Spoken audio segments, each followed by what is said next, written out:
As you all probably heard by now, Maxon, the creator of Cinema 4D, has acquired Redshift Render, one of the most popular biased GPU-based render engines out there used by a lot of world-class studios.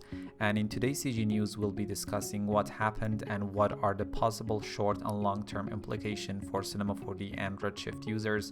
And I'll be trying to answer your questions regarding this acquisition, including how much money Maxon paid to acquire Redshift. Make sure to subscribe to MographPlus YouTube channel for more CGI news and tutorials. We'll be starting in a bit.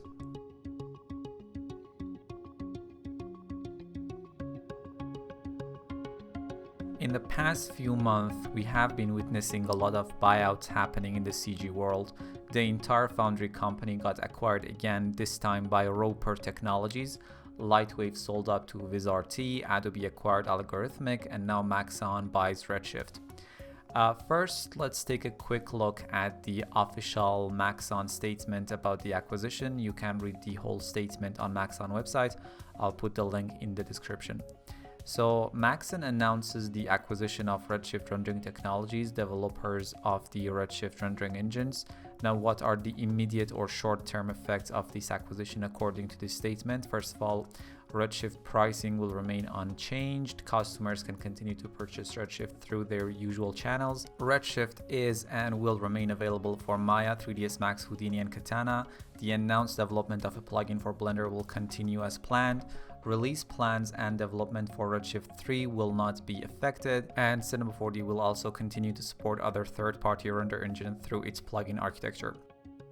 Now let's move on. You really shouldn't feel overexcited or gloomy about this news. As Cinema 4D users, you know that Redshift is already being integrated into Cinema 4D, and we can look forward to a tighter integration and hopefully the possibility of Redshift shipping free with your Cinema 4D installation.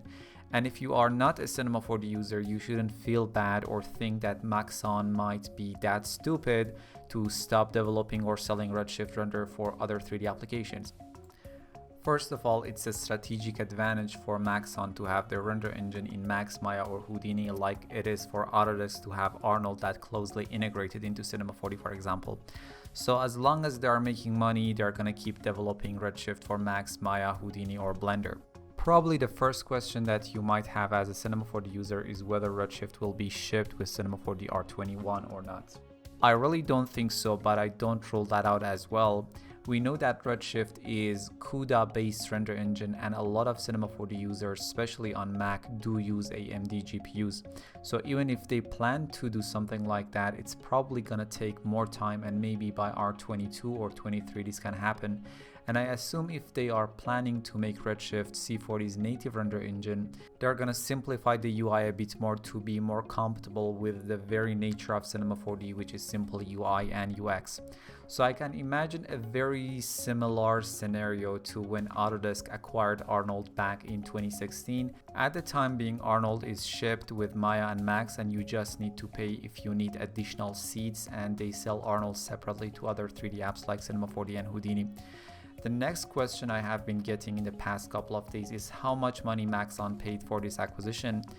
The amount of money is not disclosed, but we know that the entirety of Foundry, with its vast portfolio of very popular apps like Nuke, Modo, Mari, and Katana, was sold up for around $540 million to Roper Technologies. So based on that valuation, I can't imagine anything more than 90 to 130 million for this acquisition. And the next question for Cinema 4D users is that, does this acquisition means that Redshift is going to be necessarily the best render engine for Cinema 4D? The short answer is no, but it really depends on future development and how they try to make the integration of Redshift into Cinema 4D tighter, and if they are going to simplify Redshift a bit or not. For example, even though Arnold is an Autodesk renderer, and we assume that the best version of Arnold should be in Max or Maya, but we know that the best version of Arnold is the one integrated into Cinema 4D and not the one integrated into Max or Maya.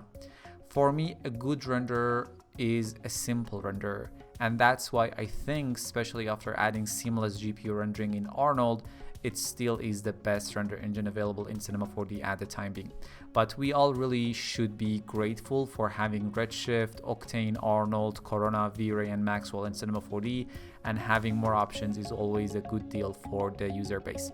So make sure to subscribe to our YouTube channel and visit our website MographPlus.com or our Gumroad page and check out our premium courses for different render engines including Arnold, Corona, V-Ray, Maxwell, and so on. It was Kamel Khezri from MographPlus. Thank you for watching. See you in the next video.